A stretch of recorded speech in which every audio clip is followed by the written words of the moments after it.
The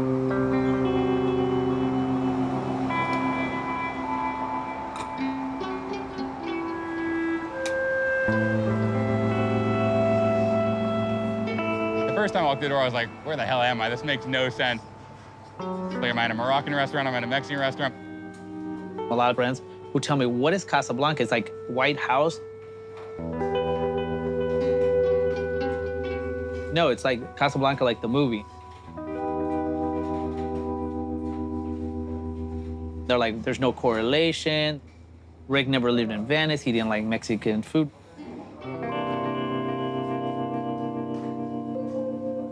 It's really not the standard Mexican restaurant.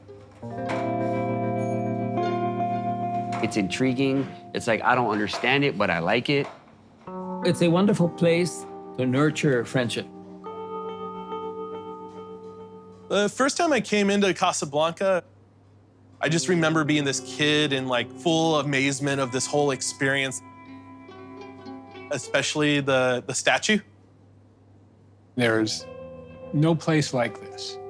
It's on some Venice shit. This is not my story. This is my family story.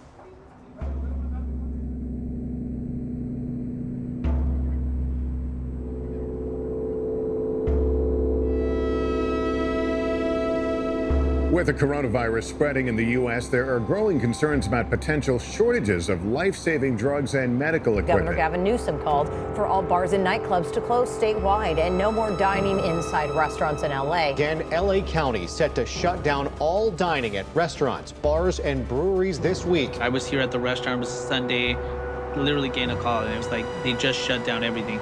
As of Monday, we are not open anymore. In the beginning is very stressed, especially when you come to work 12 hours in 7 days a week. The coronavirus has been a body blow. There's nobody calling us for catering because there is no catering. The food service industry lost $165 billion in revenue from March to July. My job has literally disappeared. My brother owns a restaurant.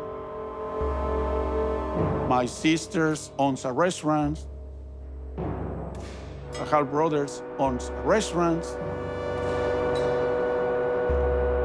My cousin and my uncles, almost all the family is in the restaurant business.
Gin joints in all the towns in all the world. She walks into mine. It was our 40th anniversary, and literally we did a celebration 2 weeks before we got the COVID shutdowns. Kind of considering doing a 41, because we're like, you kind of ruined our 40th.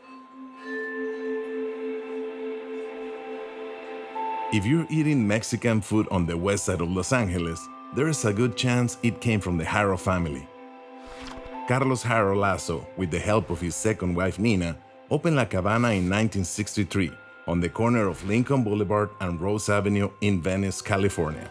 In 1973, his guidance blazed a path for his brother, Francisco Paco Haro, and his wife Antonia to open Paco's Tacos a few miles away in Mar Vista. A year later, in 1974, their sister Carmen and her husband Gilbert Rodriguez opened Gilbert's El Indio in Santa Monica. And in 1980, with his third wife Sandy, Carlos founded Casablanca, right across the street from La Cabana in Venice.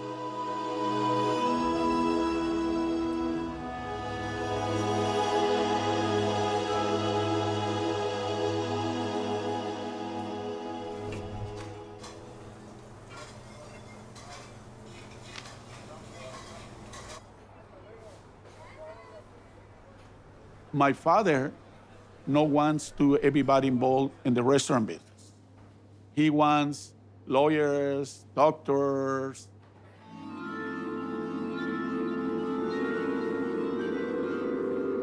If your children see you every day,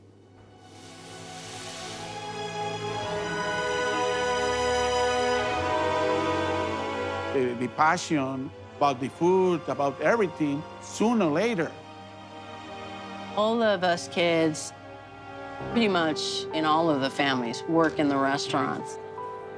The restaurant is essentially part of your family.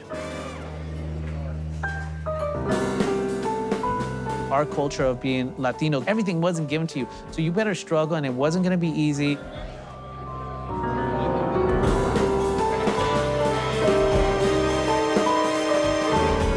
Started out at a very young age, just putting, the salt and pepper, sugars. I remember my mom, and she would make us go from door to door selling tamales. I remember, when I was like 5, sitting at the bar watching Blue's Clues before the restaurant opened up. I was a bartender Friday and Saturday. Monday, Tuesday, and Wednesday, I was a hostess. And 7 days a week, I was a bookkeeper. At 15, my friend and I, Christina, we were dishwashers. I was washing dishes. I was a busboy. I was a host. I joke that I was a middle child between the restaurant and my younger brother just because of how much work went into it.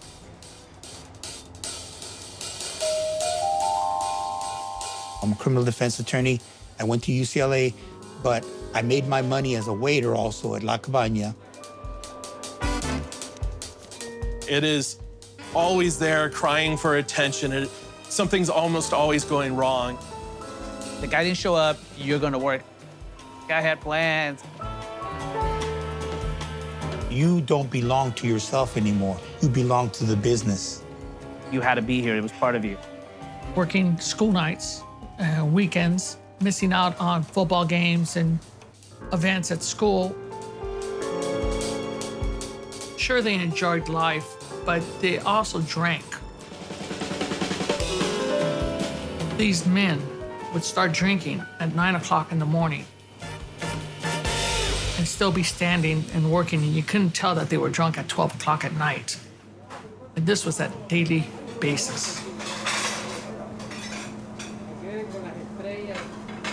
You will hear screaming and yelling on a Friday night, and they will say things that you would imagine, and then like about an hour later, we're all drinking a beer.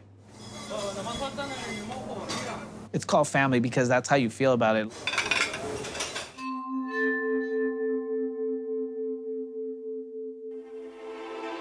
Carlos, my uncle, was the starter.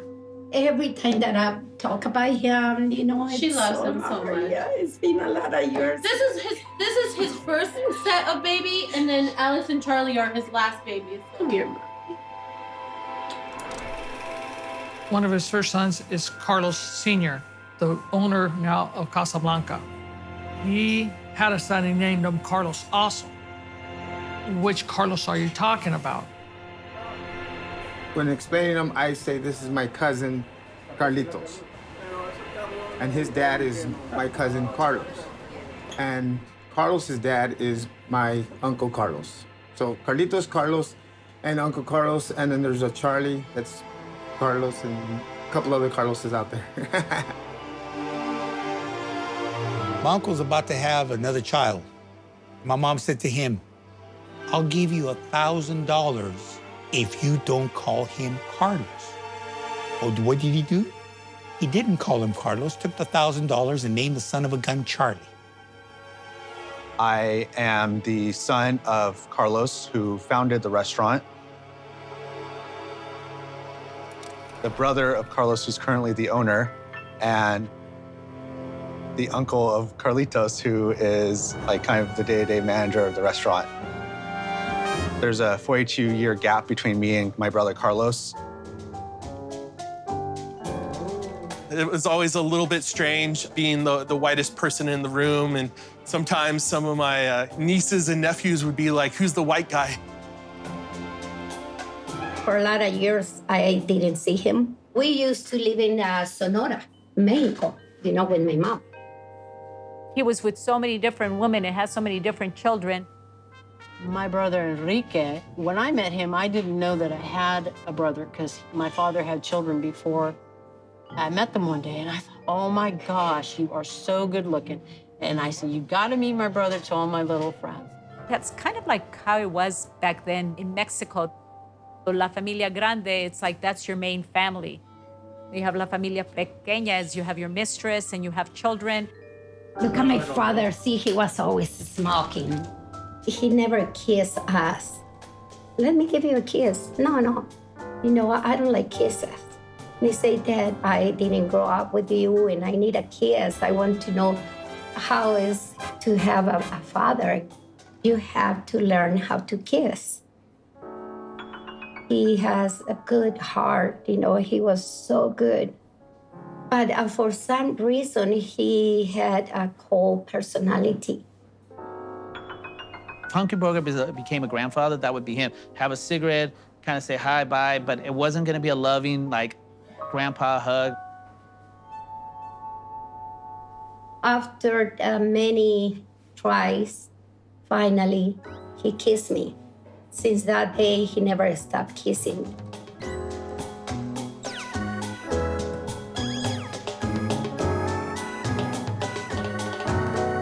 My uncle has had the opportunity to have a relationship with 3 different women, and I gotta tell you, the kids get along.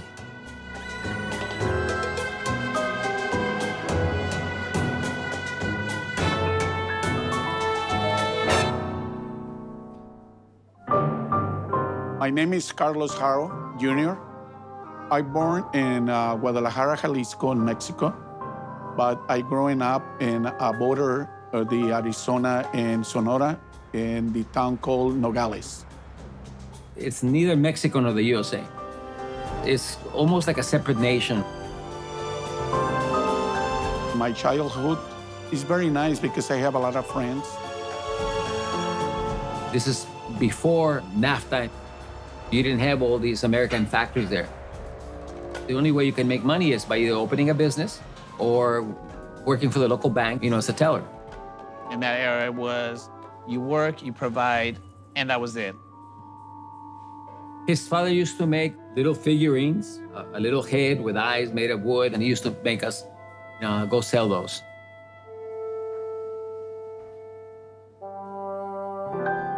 And my father, with his money, started a business. He is a disc jockey.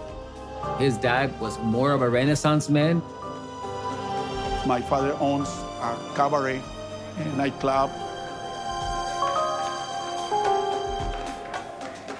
He owns a shoe store. Have a small movie theater in Nogales. And it's how they start the passion for the movies. My brother-in-law is muy inteligente. He was always reading. He always had books. And I remember my mom saying there might be money for clothes, but there's always money for books. He was resourceful because he would figure out how to find the money to open up whatever kind of business it was. Era muy activo tenía mucha creencia en el comercio. Being around him, I knew that everything was possible. My father would say, there's so many people that have like a million good ideas, right? But the person that actually follows through with that idea is 1,000,001. My Uncle Carlos, he was always mysterious. He had a pair of glasses on, and he always had them on, no matter how dark the room was. Me and my father on the dance floor. Sharp dresser. You could always see him hanging out at the VIP booth at the restaurants, just greeting the customers. Happy, he's always got his Always dressed really nice. He's got his Chateau, which are rum and coke. He wasn't afraid to have bold styles. He cared more about connecting with people and really establishing a rapport with them. He was very sure of himself. He knew exactly what he wanted. And I think that he was like a man's man, like a gentleman. That man could relate to kings, queens, peasants, plumbers, lawyers. A ladies' man. The fact that he had so many women chasing him, there must have been something there. I don't know what it was. He was a storyteller. He liked to tell stories. He was very, very good at it. And so he would often tell these really great stories, and he knew exactly when to pause to keep you in suspense and not let the punchline fall too quickly. He would like to be the one on top. He ran into my father one day. He told my dad, "Dude, you're getting old." My dad looked at him and goes, "What about you?" He goes, "I'm a classic." He was famous for taking his afternoon siestas. A person, especially when you think a lot, you gotta take a little bit of rest. He was a very laconic man, and he didn't speak much, and when he did, you better listen to him. There was always very valuable lessons he would teach you. There was always this aura of respect around him, and people would call him Don Carlos. He treated everybody with respect, treated everybody the same. It didn't matter your color, your creed, how prosperous you were. If he was sitting down with his attorney, and then all of a sudden some plumber might come by or some handyman, and my uncle would make it a point of introducing the two people, and he would equate them the same. So the lawyer knew that he was in the same position as the plumber. He came from such a struggle in terms of coming into the US and establishing himself here, that I think he always held on to what it felt like to be nobody. And so he treated everybody like they were somebody. There was a purpose for him to be in our family, to show us the way that you don't have to come from another country and just do menial work. You can come from another country, get ahead, get an education, teach your children so that everything grows and then we're prosperous.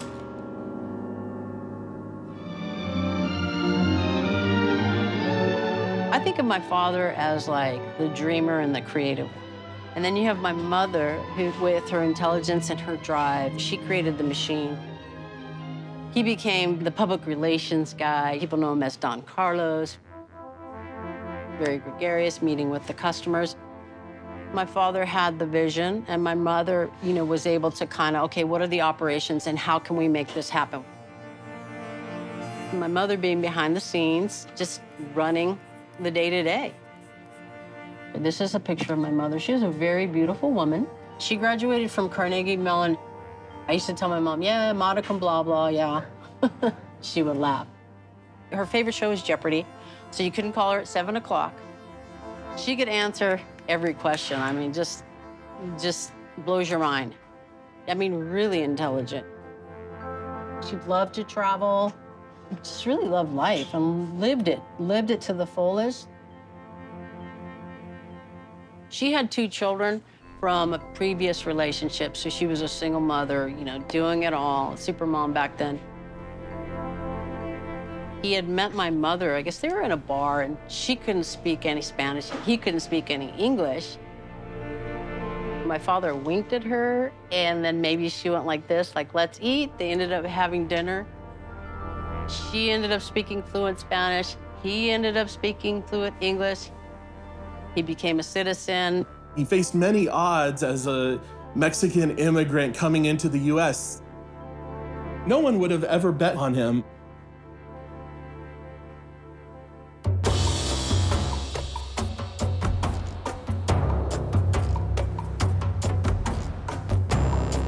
He liked Venice because he loved the hippie, the picnics, the artists, everybody meet in Venice.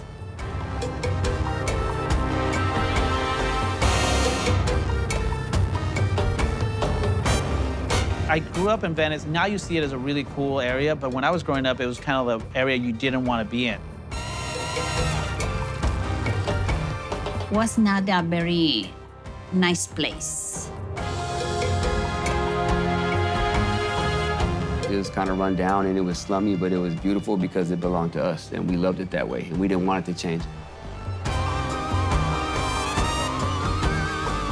You could pay your rent, you could get an apartment pretty easy at the beach.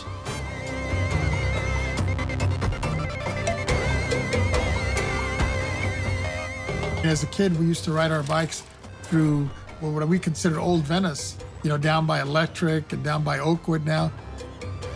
And we would stop in this little garage off of Electric, and we would listen to this rock band. They were jamming away. Little did we know it was the Doors. That's where they started.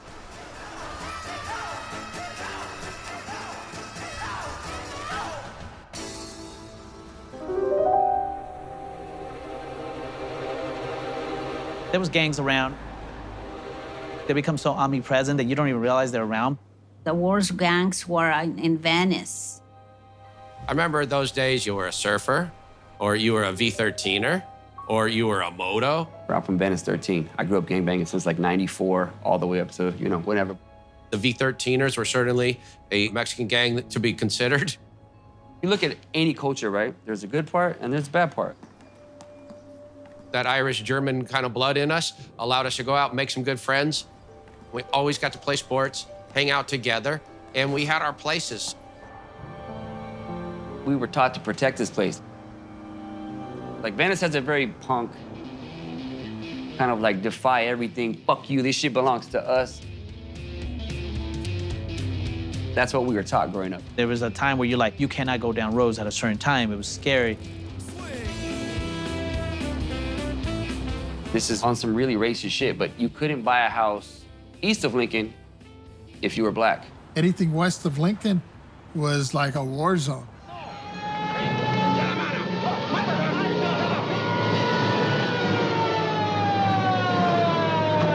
I couldn't walk 3 blocks without having 5 gang unit crash cars and, you know, get on the fucking helicopter, dogs, you know.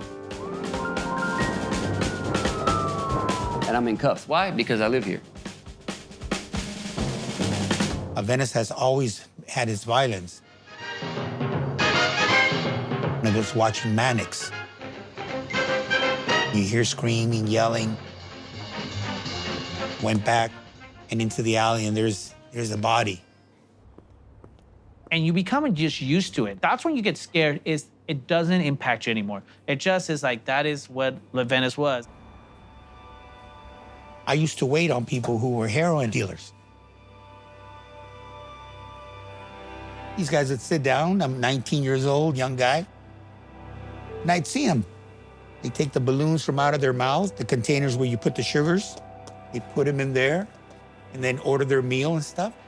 We all knew what's happening in the hood because this was the hood. Even selling drugs became part of the landscape, and you just kind of walk by it as though, like, oh yeah, this is normal. Each ethnic group had their own area and their own way, right? But we did, in effect, get along.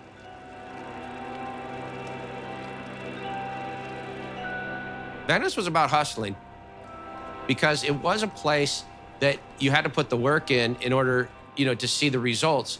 And that drove a lot of people. It had an entrepreneurial spirit, and it had also a thinking outside of the box kind of spirit.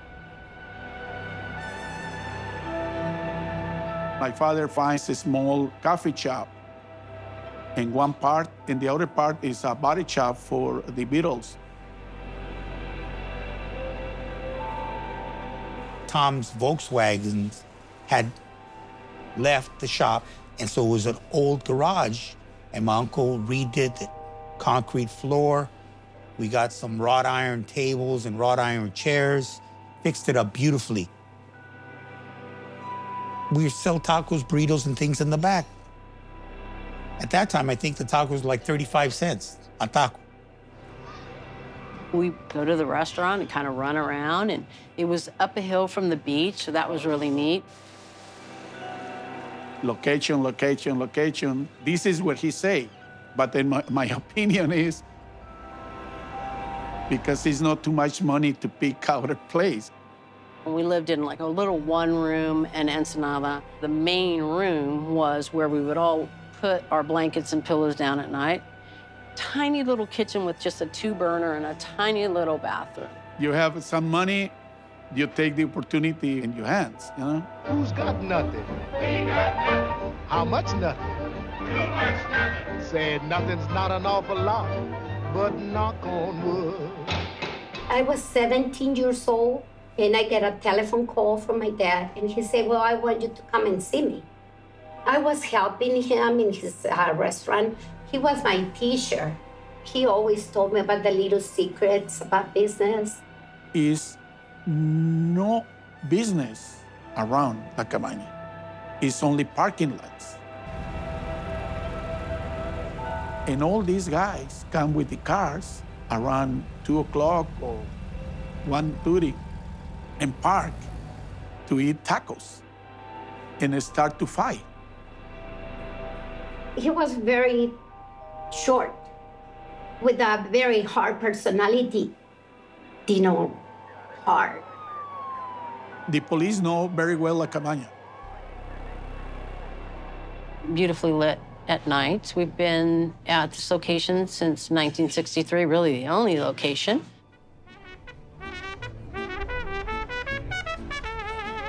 La Cabaña is an institution because it's one of the few restaurants that stays open till 3 in the morning. So everybody goes partying. Bars close at 1:30, 2 o'clock. Where do they go? They go to La Cabaña. When I used to live over here on 4th National, I'd make it to La Cabaña all the time. I think I've only been there once during daylight. Quick orders, quick service, 18 flavors of margaritas, award-winning margaritas, and good food. Award-winning food, actually.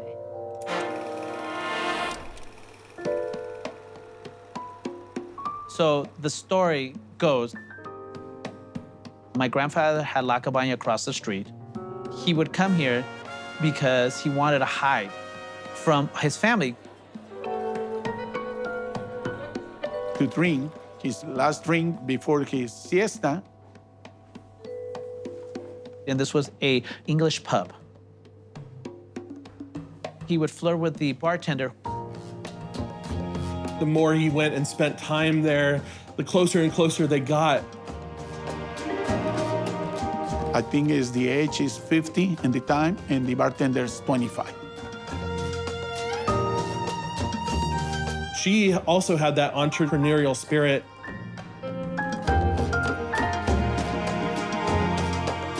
Who are you really, and what were you before? What did you do, and what did you think, huh? They bonded over, well, how could we turn this into a successful restaurant? And he picked Casablanca because it's one of the most beautiful and important movies in the era. The story I believe, and the one I'll go to my grave believing, is that this was a grand gesture for my mom. He named it Casablanca after my mom's favorite movie, and she grew up watching this movie on 8mm. You know, whether it evolved naturally or he just one day showed up and said, here's the concept, it's Casablanca, to knock her socks off. You know, I don't know if anyone knows the true story but them, but I like to think of it as a way that he really stole her heart.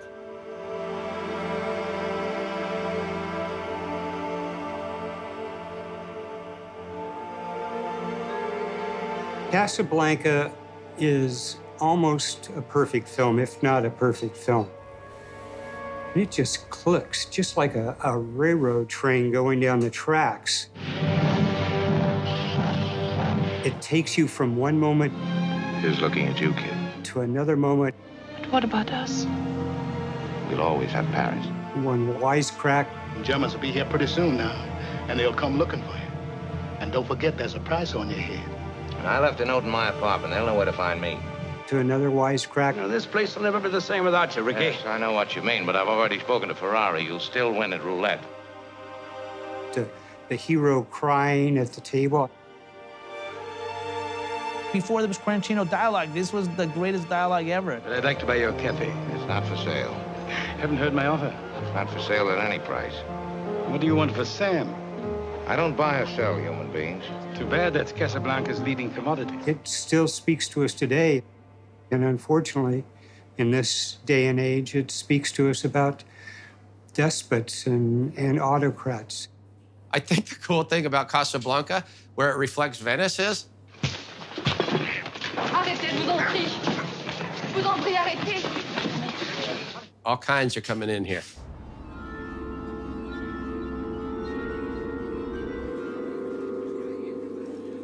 He literally wanted you to walk in, and it was like you were being transformed into Morocco.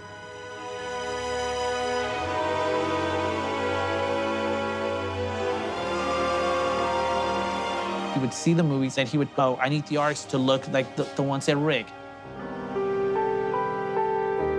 We wore the white dinner jackets, the fezzes. Like Morocco style. Even the food was gonna be international cuisine. And he was gonna be Rick Blaine. My father was absolutely a Rick, like from Casablanca. He was just kind of the mastermind that connected it all and had the vision for how things should be. Cash it in and don't come back. You've got Rick in charge of this restaurant, except his name is Carlos, and he brings people together, as does Rick in the film. I once asked my grandfather, it's like, well, how did I end up becoming Mexican? He said, well, the cooks don't know how to cook all the food I thought. We know how to do Mexican food. I wonder if you know that you're trying to escape from yourself, and that you'll never succeed. And they say, okay, let's go to make a Mexican. But I still not compete with La Cabaña.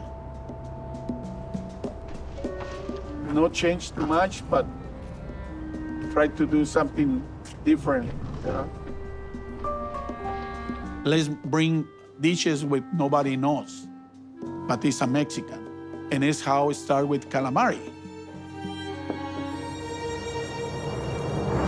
So originally, there was a large Jewish population. That's how the idea of the calamari came in. It was seafood, and yet it wasn't shellfish. If we were in another area, we might have tried something different. If you talk about menu, probably the most popular is the calamari. You have a milanesa, which is basically you pound chicken breast, thin it out, and you bread it.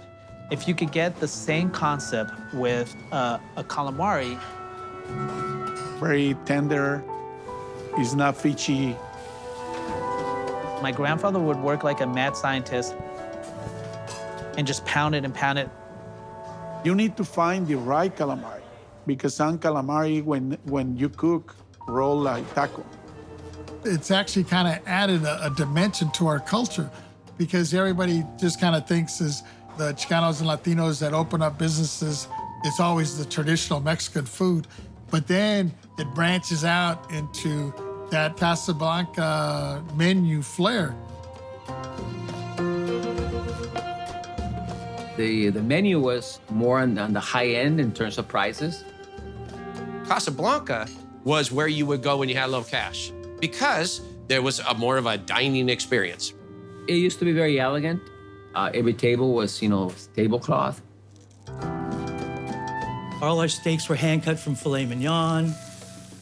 Lobster, crab, shrimp, everything. When they first started, it was tough. It wasn't typically Mexican, so that a lot of people didn't understand, what is this restaurant all about? They were kind of like the new kids on the block, and they were having a tough time breaking into this industry. We started selling very low sales, like $140 a day. My uncle was familiar with a food critic, Elmer Dills. Skip this part of the buffet. These are low-cost items, and they do fill you up before the big time. There's a table filled with shrimp, not those little baby shrimp that are hardly worth the effort to peel. I'm at home. My wife is with me. My uncle comes to the house. He says, Beto, do you want a free dinner? Sure, Theo, no problem, okay? Here's what you're gonna do. You're gonna come to the restaurant tonight at 7 o'clock, bring the family, sit down. I'm only gonna ask you for one favor. What's that, Theo? don't talk to anybody other than the people that are seated at your table. You understand? Sure. Come at 7 o'clock. By that time, the restaurant is full. Who is it full with? All of our families. Elmer Dill comes through the door. He sees the whole place filled. Man, this place must be great. It's packed. The food was good. Elmer Dills loved it. And suddenly, it's a very nice article at the Times. The sales jump, oh, incredible. We have line waiting outside the restaurant. Everything changed in the kitchen and the service. Everybody always commented on our parking lot. There were Mercedes, Rolls Royces out there, you know. We had a wine list. Porque la comunidad pues les ha gustado porque hemos tratado de darle lo mejor que se puede hacer.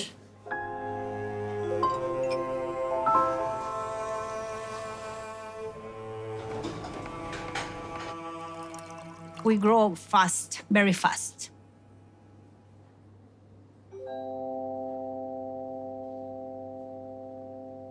He stayed only for 1 year here because he have a stroke, very young. And it's lucky because the doctor say, hey, you need to take a break or die. He has to quit smoking, but he always go over my house and smoke and drink. And nobody knows. He tried the decision to go to Europe for vacation. They love to travel. Here they are at an airport. I've got him trying some Moroccan stuff out. Before leave, they say, who take care of the restaurant? In the time, I working in my own business in a taco stand. Taco stand to fine dining is very big difference.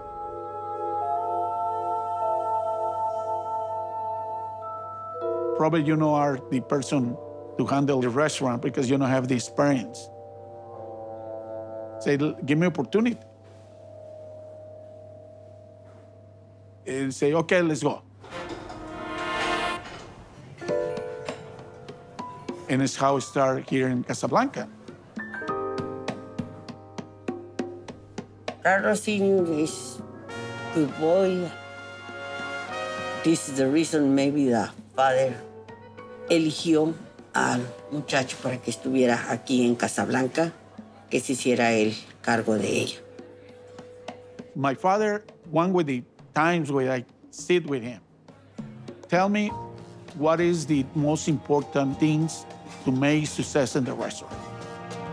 People come for the atmosphere is number one. People not feel good in the restaurant, no matter how good is the food, it's no bad. Carlos tiene un carácter muy, muy bonito que atrae bastante a la gente. Es muy confortable platicar con él, estar con él, y es muy constante con sus clientes para ver cómo salió toda su comida. Traigo aquí, vengo, tómala. Okay.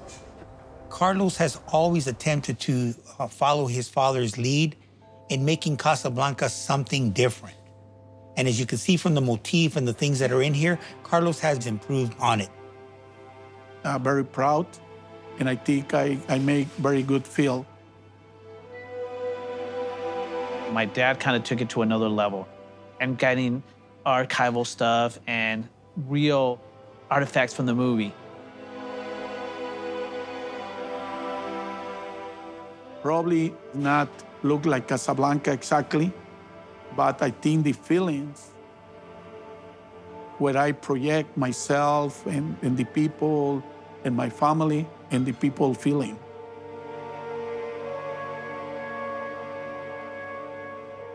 He's very creative.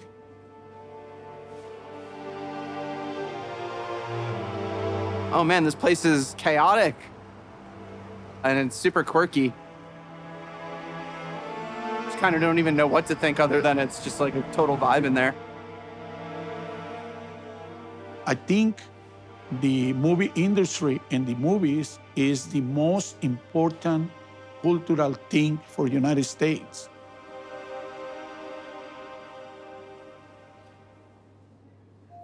Where else really do you find a restaurant that has this kind of motif? And you say, oh, let me put my phone down. Wow, that's interesting, you know? You've got to look at everything. You've got to look on every shelf. A lot of it's autographed to Carlos, to either junior or senior, and a lot of the autographs were done here.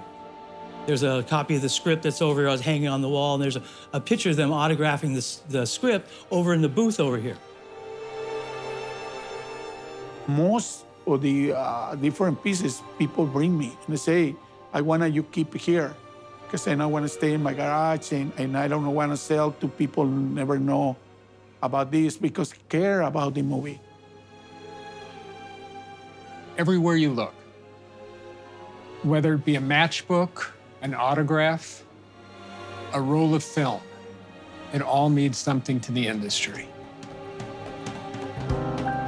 The mural is really kind of neat because there's Carlos and Yvonne as Rick and Elsa sitting, observing the crew. There's no place like this.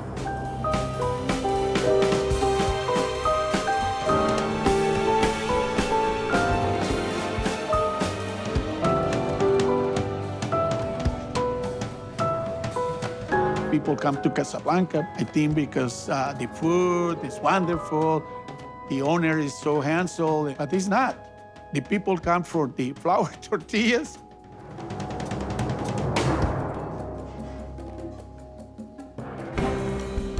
The fresh-made flour tortillas is probably one of my dad's most famous legacies at this point. My grandfather, when he came here first, said there's a lot of corn tortillas, but nobody eats flour. And they say, let's go to make flour tortillas because in Nogales, it's not the popular corn tortillas. Flour tortillas is in the north. Not only am I gonna make flour, he's like, I'm gonna make them fresh. We're gonna make it the centerpiece of the restaurant. And people were like, nobody wants to see anybody cook a tortilla. You go to every Mexican restaurant, they give you chips and salsa. We're gonna put tortillas. La Cabaña was the first restaurant on the west side to have handmade tortillas. They built a comal and, they had, a couple of tortilleria ladies, doing the tortillas. My grandmother made the tortillas there for the longest time. She was one of the first tortilla makers in Los Angeles. She worked 7 days a week there. I've always said to my dad, the original avocado toast was my grandfather's tortilla and avocado sauce. There was a lot of not embracing cultures, and Mexican culture wasn't embraced. Everybody hid that you speak Spanish because you were embarrassed by it. But my grandfather was not embarrassed. He was the first one who goes, I think people don't know about it. My name is Valeria. I make flour tortillas in Casablanca. I eat tortillas every day, 1 or 2. Pues tengo que revolver la masa con la sal y la harina y agua. Y después tengo que hacer las bolitas y empezar a hacerlo con el rodillo y cocinarlas en el comal. But I like it. I like my job. I need a job. They are like artists because they have to knead it enough where it just kind of becomes like almost thin as a crepe. It just cooks really quick. You over knead it, it gets really, really hard and gets thick. There's an art form to that, tortillas. Everybody likes tortillas.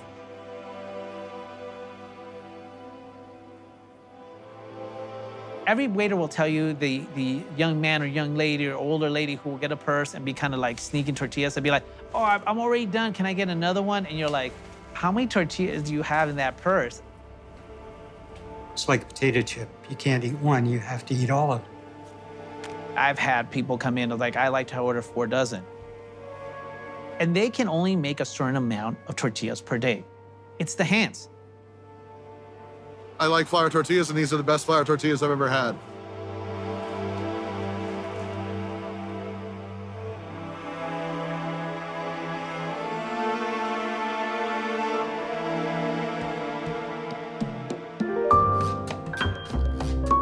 My childhood is very nice because I have a lot of friends.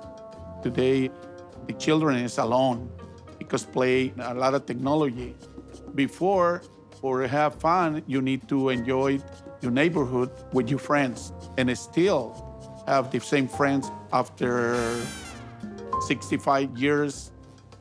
I grew up with Carlos Haro in the beautiful city of Nogales, along with a couple of other friends that we grew up in 2 different barrios. Almost 12 of us that to this day, we're still in daily communication. You have lawyers, you have architects, and we have one that went the wrong way. He became a pastor. The basketball in Mexico is very big, in the border and the center of Mexico. The only problem in Mexico is if you like to play basketball, you need to play your own. For us, it's very fortunate to have a coach. The town is only 1 basketball court, and it's no gym. And the season is in winter. The games is in the night, and it's too cold. He was a very good basketball player with a good sense of humor, always smiling and very popular.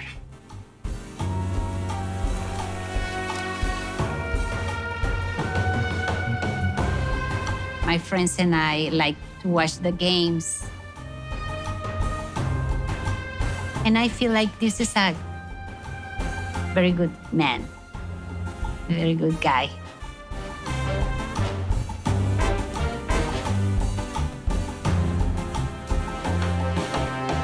I go to the law school, and I practiced for 7 years. And I tried criminal, like civil, different real estate, and really I don't like to be a lawyer. My passion is basketball. And then I started coaching basketball in university, and I was the basketball coach for 4 or 5 years.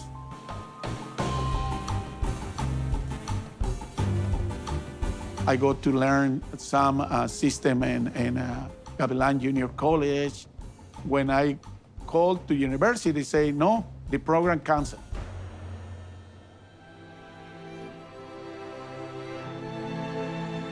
And I said, oh my God, if I return and start with nothing or stay and learn something about the restaurant.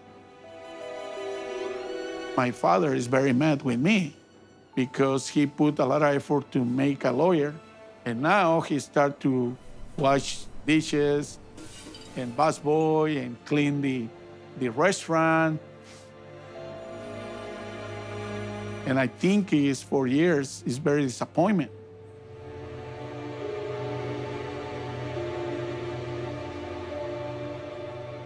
What I say is almost the basketball is day by day. You have competition. You can find a philosophy to win. You need to motivate, to try to make a team. You have your stars. It's very similar, and the stress is very high.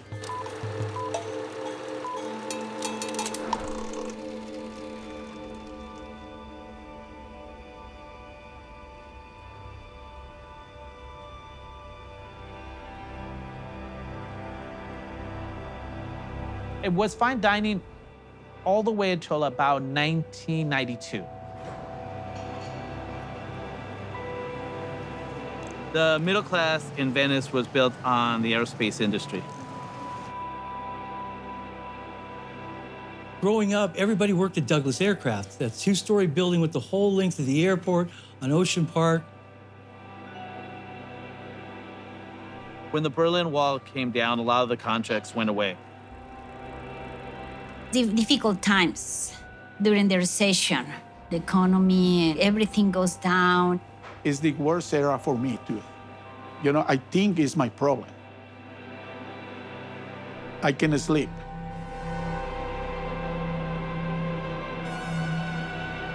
And I say, oh, I do something wrong.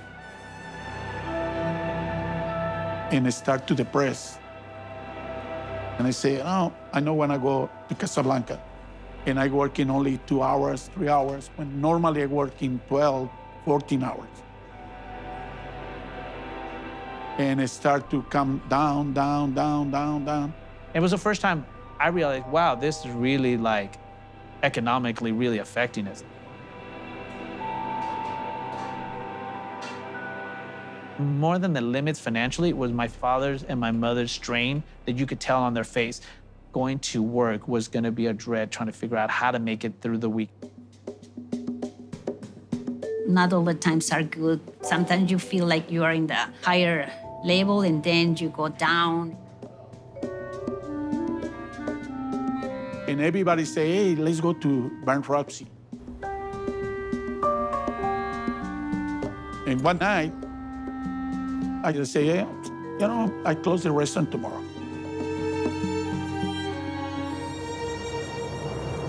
My husband says, you know, that's it. We are not continue with the restaurant. I said, don't do that. Sometimes we need to think about the best for the restaurant, not for us.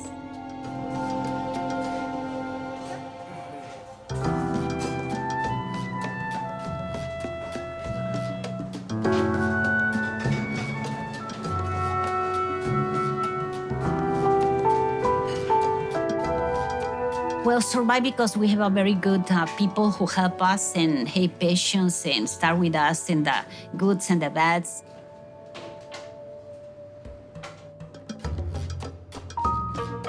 I need to stay with the people who stay with me, loyalty. We are part of a team. So if we are good together, the restaurant is fine. Maybe we need just a few steps and we are in the other side. And I start to work again 14 hours.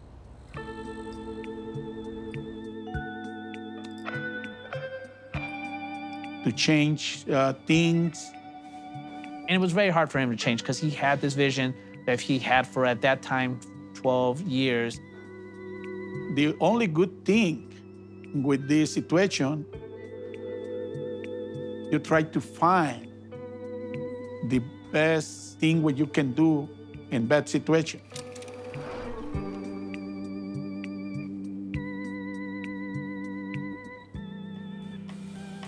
And when I back, I change. No more high-class restaurant.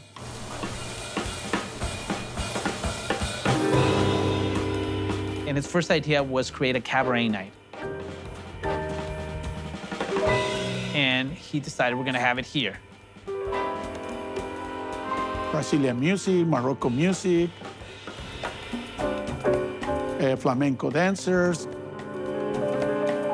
jazz groups. I mean, we had belly dancers. He would try anything under the premise we're gonna try different economic things to see what hits.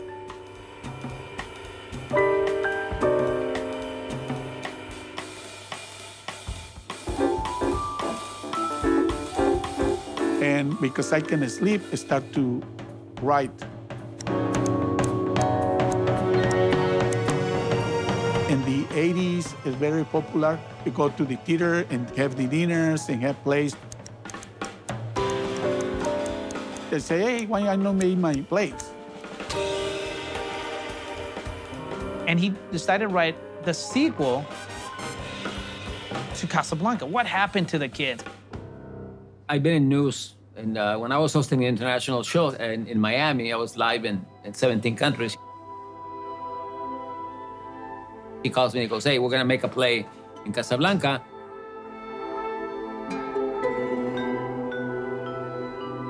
The actors were all the waiters. I have here almost 20 different plates. Robert Sacchi, an actor, physically identical to Humphrey Bogart, plays Humphrey Bogart. Most is about Casablanca, and it's how I start my first novel called Cocula.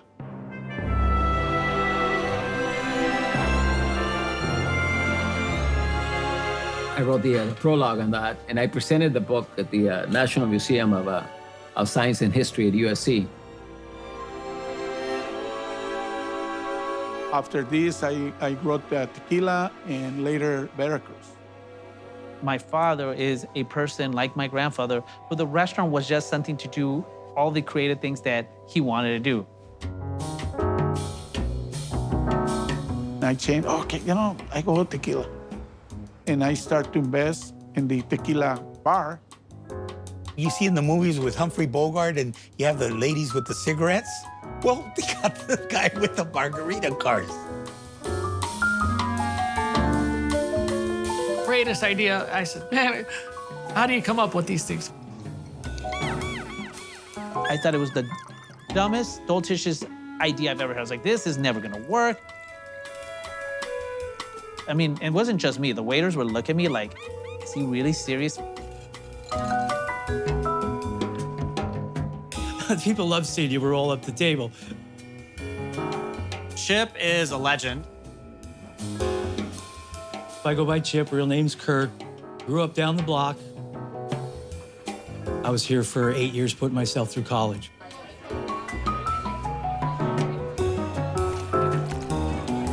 I had to learn the language, that's for sure, because, I was one of the few white people that have ever worked here before because everybody stays here.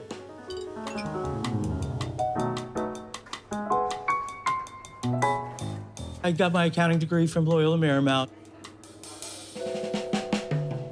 First of all, came out, went into, public accounting. I graduated December, January, mandatory 60-hour work weeks in the public accounting world. Same studio, but they never played in Casablanca. Sure. You play the guns?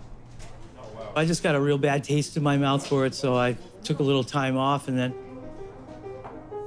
needed a place to work, walked through the door looking for a restaurant job. Hey, Chief, how are you? Not boring. Can you give me a job?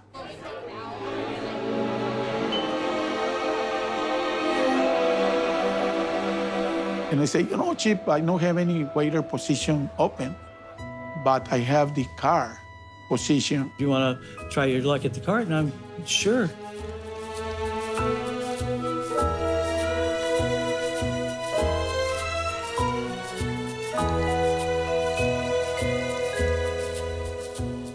I came back and same people are here. Matter of fact, the busboy that got my waiter shifts is still here today. It's like a second family to me here. Suddenly people were like, where's Chip? Where's Chip? I can bury the alcohol pretty good in a drink. And man, that thing blew up like crazy. There was people that would program their whole weekend to when Chip would work. Because if Chip wasn't working, they're not coming. I went from making 20 margaritas a night to 120 a night. I'll take my margarita anyway Chip wants to make it. He's the best. Carlos puts very nice tequilas on that cart. And you'll know some of the tequilas. Some of them you probably will never know because they are just his connections to various small distilleries. He was able to see the trend of, younger 20-something-year-olds that were working for Snapchat and other tech companies that did want to unwind at night and just get completely blasted. And, we're basically price insensitive to the tequila. I take the margarita and I drink the margarita. I added the little float on top. That's sort of like my signature touch, and everybody seems to like it. And I do it so people can try a little bit of the tequila straight from the top. And if they really don't want to try it, they can just stir it in. They are packed with booze, first of all, and they're still very flavorful, but you can taste the alcohol. I've gotten some hipster margaritas that were like juice. I like my margarita spicy. A year, or two into the job, and people, oh, Chip, you know how I like it. Yeah, no problem. I want a Cadillac, and I want you to choose the tequila.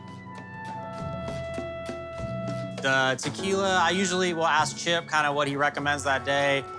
I love my margarita with the sugar on the rim. I love the silver tequilas and 2 limes. And the silver is the best option for make margarita. You spoil a good tequila with the mix. Mexico, all the people is only silvers. We use a lot more of the Grand Marnier than most places do. They give you that little thimble full.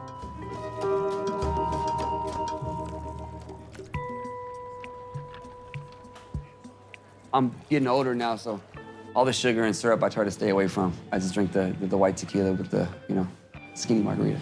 Don't tell nobody that. I don't really understand the skinny margaritas. Anything I can do to spice up my margarita, I go for it.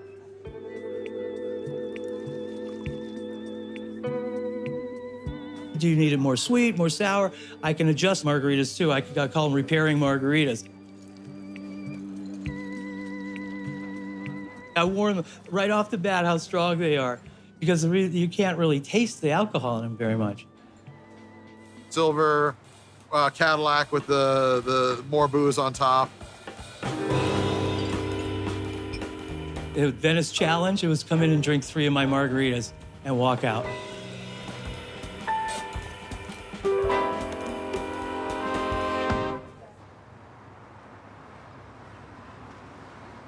I think my brother Carlos has done a very good job of adapting to the times and keeping up with the gentrification as much as he can while still keeping that initial culture and what really makes this place special. This place was just a culturally rich hotbed. LA is very segregated, but there's certain places like Venice, Santa Monica, that you would have people that were affluent, that were poor, that were Latino, that were Black, that were Jewish, and you got to all be friends. They were all, meshed into this one beautiful place that we called Venice that I think now has just been completely sterilized.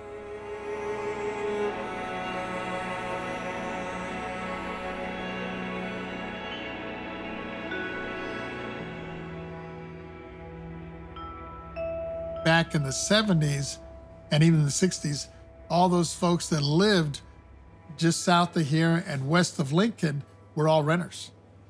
So it was very easy to really pretty much gentrify that community, and they did it. It's just like modern day colonization.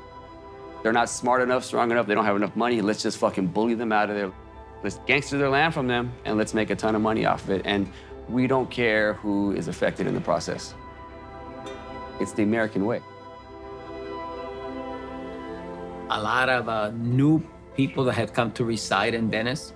One, because of jobs, of the relocation of some of the tech companies. And they call it gentrification, Whatever it is, I love it. Those are people that were not, part of this neighborhood. So that sense of neighborhood, I think it potentially can be lost. I don't want to go and have some cheese dick from Texas tell me why his breakfast tacos cost $19. Whole Foods comes in, and suddenly now it becomes the hottest place to be. And we were here, and they're like, oh, you must have known. And my dad's, nobody knew. I bought it at $100,000. Now my property's worth $2 million. If I sell, they say I'm a millionaire, but I'm not going anywhere, so I guess I'm just, stuck at work.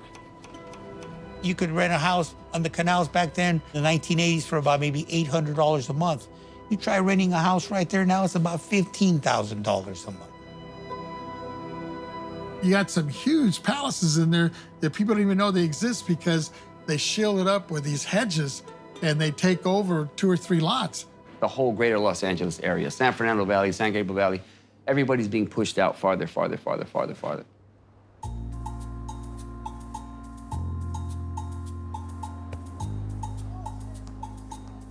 But I think that we got it here absolutely first because of where we're located, which is right by the ocean.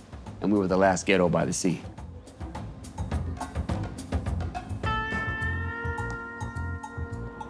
When you're talking about the gangs on the west side, I think the gentrification pretty much eliminated quite a bit of those folks. Now we're the minority. There's a million tech geeks here that come here and fucking go in there and dance off, and spend their money. I will have people who were all ex-members, and now you have them next to people who work at Google, and they will socialize. I want to come here and get a nice heaping fucking bowl of normality. They're like, I grew up on this, and the guy's like, oh, this is my new favorite restaurant. And now the communities are now meshing together, and they're realizing, okay, this is what Venice is now. Cheerio. And if you remember the movie, you had the Germans, the French, you had all these people coming into Rick's of all statures and all levels. My dad has always said, that's the restaurant business. You have all these people that you don't know what they've done or who they are. They're all very interesting. And they come here, and over a drink, you can get to know so much about these people, and you would be surprised of what their life's about.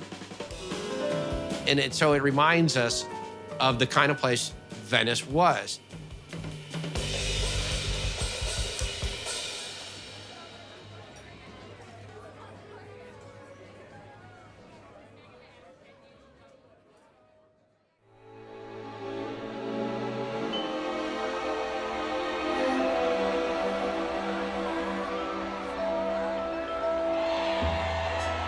For now, the city of LA says no more dining in restaurants. It looks like a lot of those places are gone for good.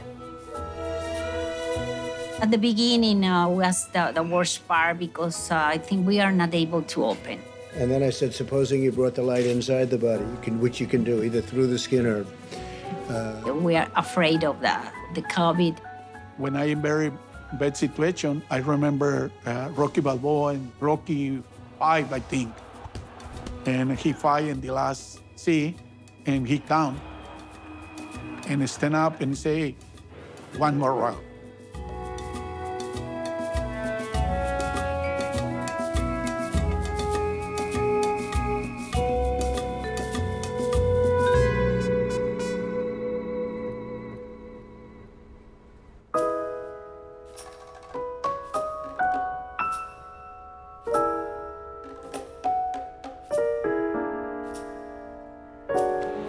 My father made everything possible for everybody to get vaccinated.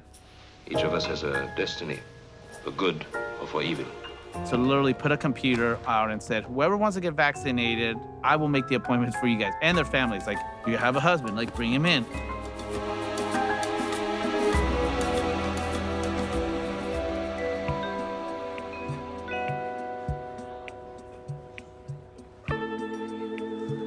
We were here the weekend that they reopened, when they were allowed to reopen the restaurants in Los Angeles. You never know how important is your customers till something happen. In these moments, I learn I do something well because the people come and support us. And I say, hey, thank you for open.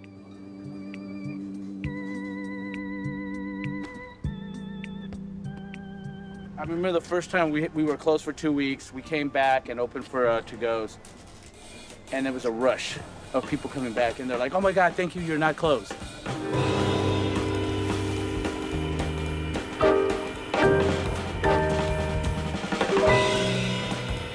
People were like taking to-goes, and sometimes people would order for $30 but leave $60 tips.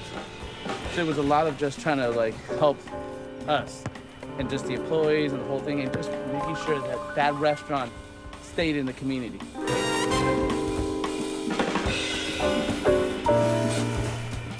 Last night, for example, is an old customer and give $100 tip for the guys.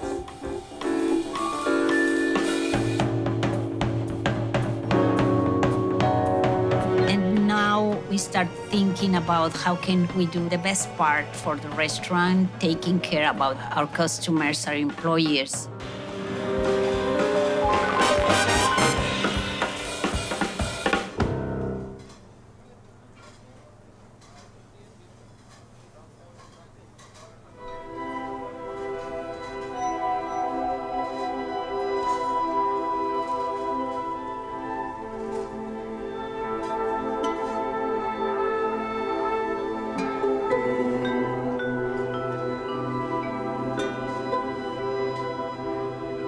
My dad, I think, was getting older, and he had gotten burned out. He was kind of contemplating even closing because he was so tired. You could just see in his face. Robert, my son, is very enthusiastic. Helps us a lot to solve language issues, different technology and new ideas.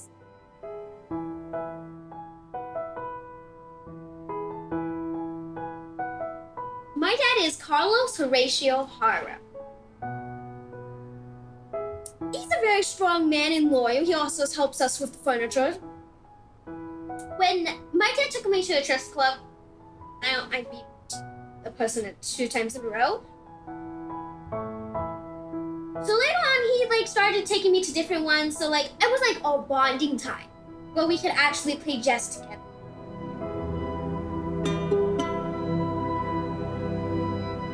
It took me at least a month before I could actually beat my dad. But for my sister, it took a week and she was already checkmate. As I can say, I took a queen recently. He always worked very hard to obtain everything.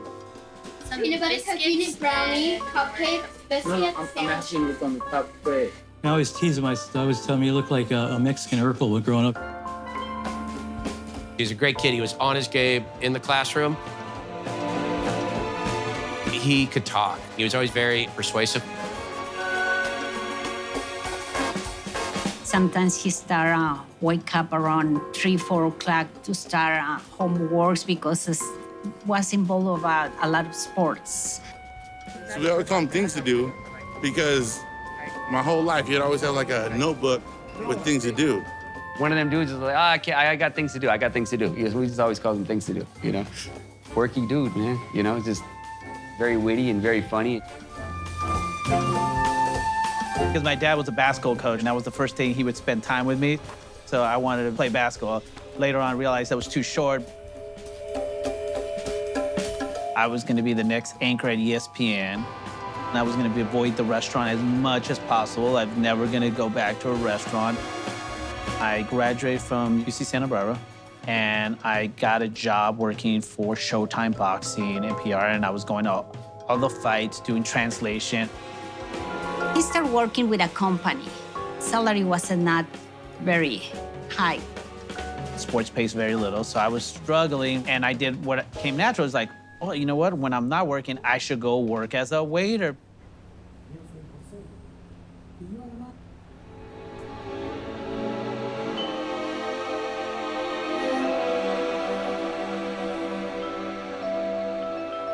I hope the family think the restaurant, not like restaurant, is part of the family, is part of the history for the movies.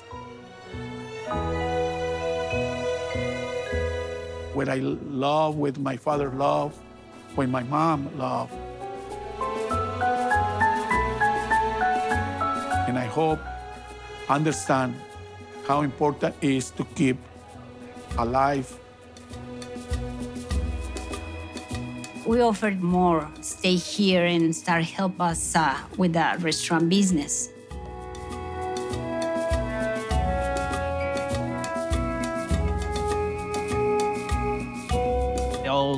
Godfather. That's when I thought I was out. They pulled me back in. And then I started working for him, and then he had fucking a long ass notebook of actually things to do. I'll be texting myself of stuff I have to remember later, so then I'll look at my text and be like, oh, I have to do this and this. always wearing a watch, and I'll be switching it from side to side to remind me of stuff. I literally have alarms for everything, from my kids' stuff to mine, and then I have to remind myself, what is that alarm for? If you guys ever heard of Pajama Day, he actually messed up the dates on Pajama Day. Everyone's like, why are you wearing pajamas? And it was like a nightmare. I went to go rush to the Lost and Found. My dad had to drive back, get me clothes. I'd like never celebrated Pajama Day again, knowing that if I mess it up again, it's gonna just haunt me back from 2nd grade. He's things to do. And his dad is cosas que hacer, which means like things to do in Spanish.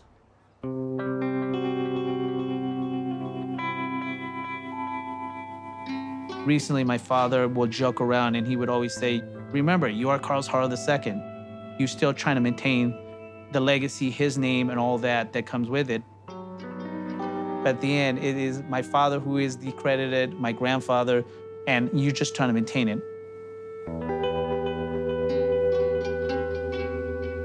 And sometimes that's hard. And I learned to do that by embracing the parts that I love. They won't forget to tell you that they are the visionaries. We all come from the same father, and so we all have certain traits, whether it's the inability to stop moving and having to do something, or our dog-headedness. It doesn't matter how big, how old, there's still a pecking order, and they want to tell you where you're at in that pecking order. Carlitos is really like taking what's great with the place and then making, modern twists, like, pretty much getting me here to do the mural. Adding stuff that makes it, I think, exist well into the next generation of diners. Hey, Trav, this is Carlos. I sent you over the menus for the lunch. Tell me if you need it to be, personalized. Carlita is definitely my dad's son for sure. He loves to tell stories. He loves to hear stories. He loves to just be in the center of action. I see him creating his own legacy. And, one day I'm sure we'll be talking about Carlos Jr. the same way we talk about Carlos Sr.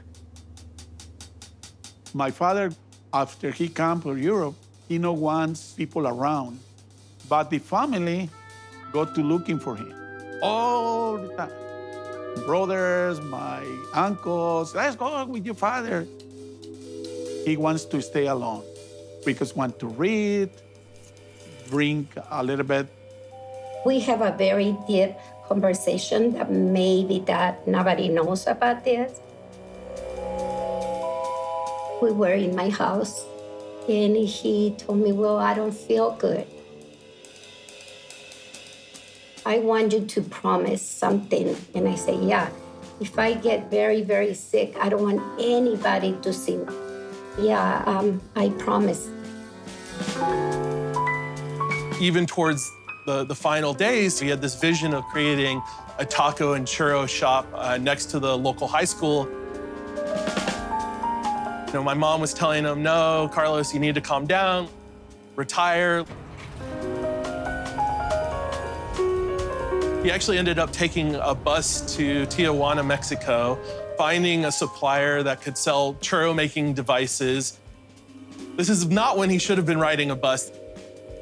I asked him if he can help me a little bit, getting another restaurant, and he did.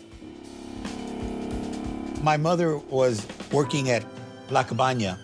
My father was a bartender at the Branding Room, and with the encouragement of Carlos, they decided to open up Gilbert's El Indio. He helped everybody with our own business. In the end of his life, for sure, he knows I'm a very smart guy to run a restaurant. Like him, but very close. He was such a great man, and it was hard to watch him deteriorate in the hospital. I went in to see him. We were in the room, just Alex, my sister, Alex's mom, and myself. He said, well, remember, you promised me that nobody see me this way. But I broke the promise. You know, I was laid down with him a little bit. And I told him, Dad, if you go up to heaven, I want you to be my angel. Go with me everywhere. But listen, I am with somebody kissing, and you know what I mean. Just go away, close your eye.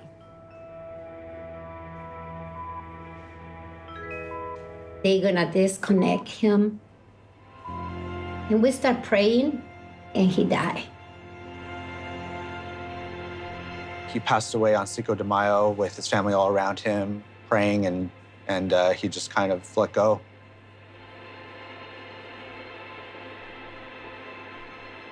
It was just one of the most heartbreaking things to ever go through.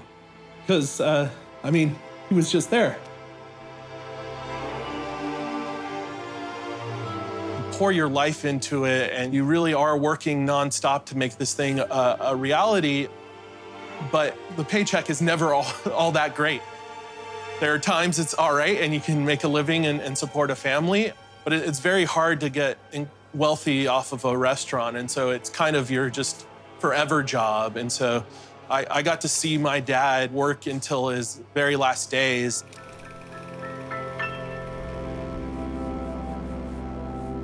I remember the first time I got my shoe shine, and he looked at my name, he goes, "Yo, is your grandfather's Carlos Haro Laso? I used to eat at La Cabana when I first came here. I didn't have money, and he would always feed me for free. And he just handed me the shoes and says, no charge."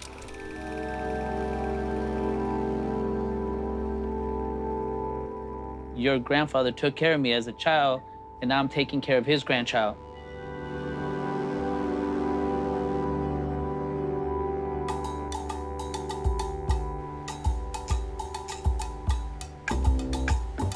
I had a girlfriend, beautiful lady, Nellie.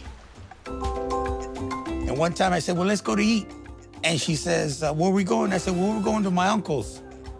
She says, well, you're always taking me to a family restaurant. I said, so? Well, you don't pay? I said, well, neither do you. Because at one point in time, if I wanted to, I could start off in West LA, eat breakfast at Tia Juana's, go to Gilbert's, have lunch, and then go to Paco's and have dinner. Then come back around before I go home and have a late dinner at La Cabana.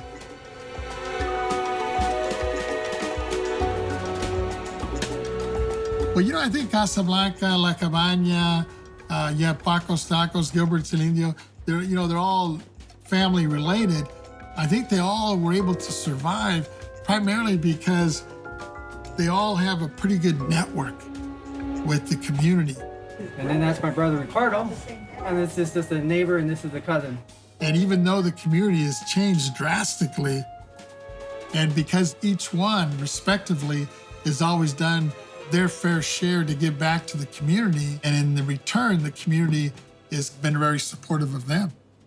You take somebody that's in a bad mood or somebody that really doesn't trust you, and by the time they leave at the end of the night, they're laughing, they're happy, and say, we'll see you soon, Chip. I've had people say, my father took me, and then I'm taking my kids, and my kids come here now. I have known Casablanca ever since I was a little boy. I've been coming here my whole life with my family. My wife and myself were married here 29 years ago. We would go dancing. We'd come here first. I would, just run up a tab, but I didn't know any better. So I want to thank my brother Carlos for all those tequilas and comp meals. And I want to get to that point where my daughters don't have to worry about this restaurant if we sell it. If we all move on to do other things, it had its time, it had its place. My son doesn't like school. He's just kind of like me. I wasn't upset with him. He's now working at the restaurant. He's working as we speak. As long as he's productive and his productivity can pay the bills. If my son were to tell me, hey, Dad, I want to work in the restaurant, learn how to cook and stuff, great. Because you know what? It's a noble profession. Man, you're feeding people. You're making people feel good. There's no job that doesn't have value. It's just you need to put it and respect them. I wouldn't want it to die off, but I also wouldn't want my children to have to do what your parents do. Of course I'm going to work at Casablanca. It's a family restaurant. Of course I have to. My daughter says she's gonna be the tortilla maker when she grows up. You fall into it, but people don't realize that restaurant work is very difficult. I hope my family keeps the restaurant because it's a lot of memories. I'd really hate to see the place go away when it's been here so long, it's such a staple. And I've been coming here for, 30 years. Like the feeling of love that's here. It's places like this that make you feel comfort. And I hope that this place stays here forever. I can only hope that this place can just thrives because it really is a symbol of what Venice can be. I want to keep watching them adapt, keep seeing them like continue to make this a thriving business and a part of my father's legacy. I don't want to see this turned into some fucking goofy, worst coochie hot dog bar.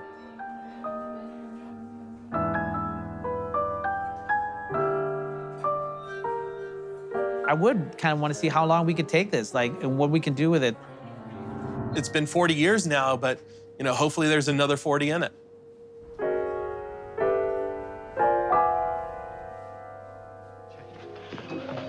Boss, you've done a beautiful thing. Well, you crazy Russian. Okay, go back, would you?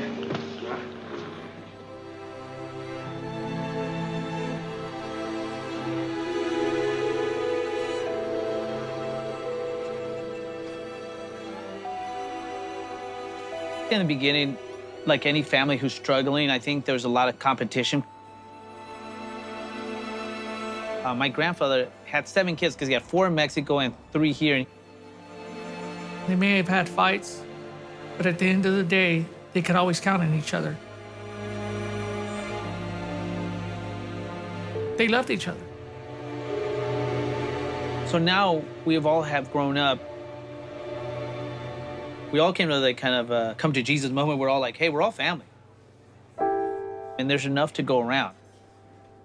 So now we've all have tried to help each other.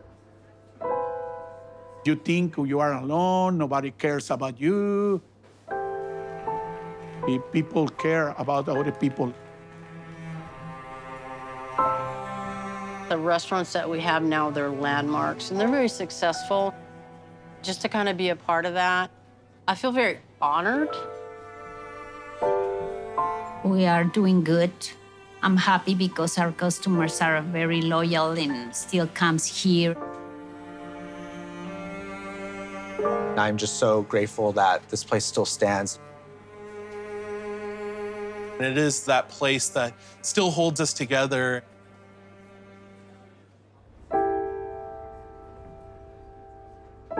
I hope that one day I can pass on something to my children that's as amazing as this restaurant. My father always thought of his legacy as his kids. A lot of what he did was establish restaurants and help these places get off the ground and then hand them off to his kids to keep them running.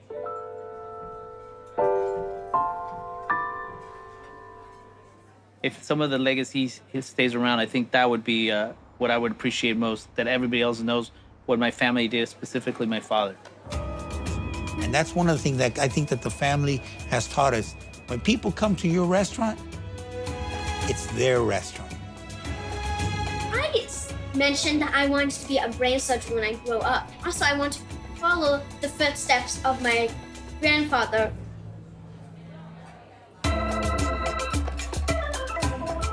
Now, as far as where the restaurants are gonna go to the next generation, that's still to be seen. But hopefully, we can just keep it going and going.